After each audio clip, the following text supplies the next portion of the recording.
അതെ,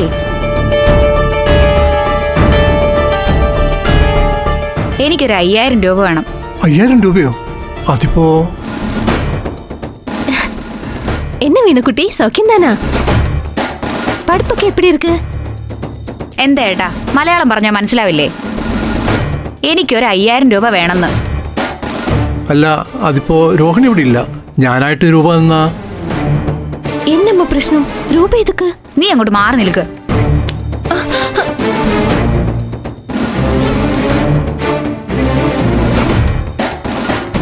ഇത് എന്റെ ഏട്ടന്റെ ടെക്സ്റ്റൈൽസിലെ കാശാണ്. ഇപ്പൊ എനിക്കൊരാവശ്യം വന്നു, ഞാൻ എടുക്കുന്നു. That's all.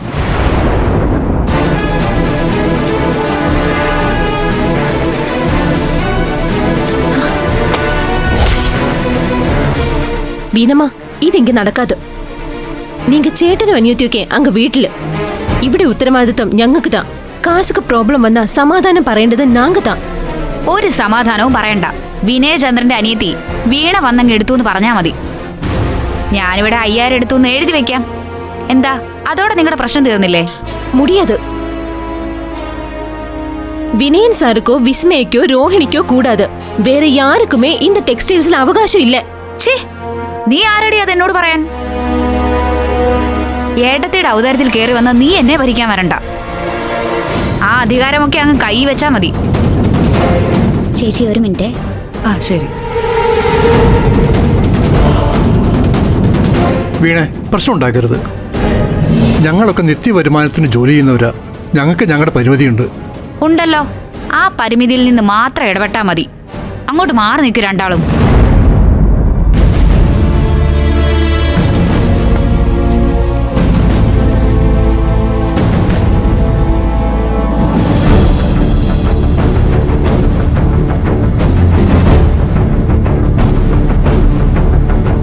ഓ, വിളിക്ക് വിളിക്ക്.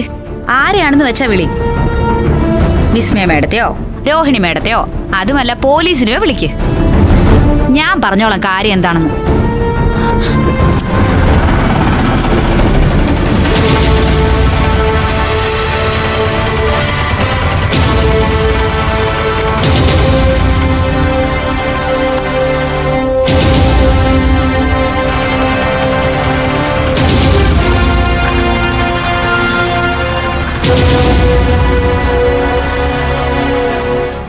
ദേ, രോഹിണി എത്തി.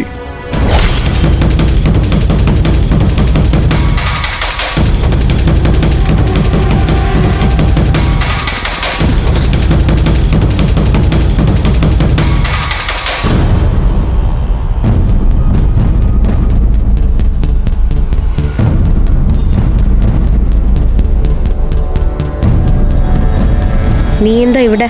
അതെന്താ, ഞാൻ ഇവിടെ വരാൻ പാടില്ലേ? വരണ്ടെന്ന് ആര് പറഞ്ഞു? ഈ നേരത്ത് ഇവിടെ കൗണ്ടറിൽ നിനക്ക് എന്താ കാര്യം എന്നോ ചോദിച്ചേ.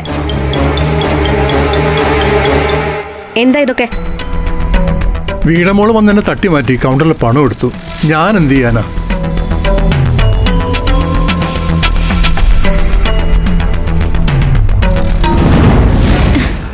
എന്താ ഈ കാണിക്കുന്നേ? ബഹളം ഉണ്ടാക്കരുത്. തൽക്കാലം വീണ പുറത്തിറങ്ങ്. നിനക്ക് പണം വേണമെങ്കിൽ വീട്ടിൽ ഉത്തരവാദിത്തപ്പെട്ടവരുടെ നിന്ന് വാങ്ങണം. അല്ലാതെ കടയിലെ കൗണ്ടറിൽ അതിക്രമിച്ച് കയറാൻ പാടില്ല. ഈ ഉത്തരവാദപ്പെട്ടവരിൽ നിങ്ങളും പെടുവെങ്കിൽ നിങ്ങൾ തന്നാ മതി. എനിക്ക് കാശ് കിട്ടിയാ മതി, ഞാൻ പോയിക്കോളാം. പറ്റില്ല. വിനയേട്ടനെ വീണു പോയിട്ടുള്ളൂ. മുത്തശ്ശനും മുത്തശ്ശിയും ഉണ്ട്. ഈ ബാധ്യതയൊക്കെ തലയിലേറ്റിയ വിസ്മയേ ഉണ്ട്. അവരോട് ചോദിക്കാതെ ഇവിടെ ആരും ഒന്നും ചെയ്യില്ല. ചെയ്യാൻ സമ്മതിക്കില്ല ഞാൻ, ഉറപ്പാ. എന്തുറപ്പ്? അല്ലെങ്കിൽ തന്നെ ആ ഉറപ്പ് പറയാൻ നിങ്ങൾ ആരാണ്? ഈ കടയിൽ നിത്യവൃത്തിക്ക് വഴിയില്ലാതെ എവിടുന്നോ വന്ന് സെയിൽസ് ഗേൾ ആയോ ഒരു ഔട്ട്സൈഡർ. എന്റെ ഏട്ടനെ മയക്ക് കയ്യിലാക്കി എന്റെ വീട്ടിൽ കയറി എന്ന് വെച്ച് എന്നെ ഭരിക്കാൻ നിങ്ങൾക്ക് അവകാശമില്ല. ഈ കട എനിക്കും കൂടി അവകാശപ്പെട്ടതാണെങ്കിൽ കാശെടുക്കാൻ നിങ്ങളുടെ ഒന്നും ഒരു ഔദാര്യം എനിക്ക് വേണ്ട. നിന്റെ ആ അവകാശം അധികാരമൊക്കെ അങ്ങ് വീട്ടിൽ മതി എന്നാ ഞാൻ പറഞ്ഞത്. ഇവിടെ നടപ്പില്ലത്. അത് തന്നെ വലിഞ്ഞു കയറി വന്ന് കുടുംബക്കാരിയായ നിങ്ങളോടും എനിക്ക് പറയാനുള്ളൂ. തൽക്കാലം ഈ അപമാനം സഹിച്ച് ഞാൻ പോവാ. ഇതൊരു കടയായതുകൊണ്ട് മാത്രം. പക്ഷെ ഇനിമേൽ അവകാശം പറഞ്ഞ് ആ വീട്ടിൽ വാഴാൻ നിങ്ങളെ ഞാൻ അനുവദിക്കില്ല. വീണയായി പറയുന്നത്, ഓർത്ത് വെച്ചോ.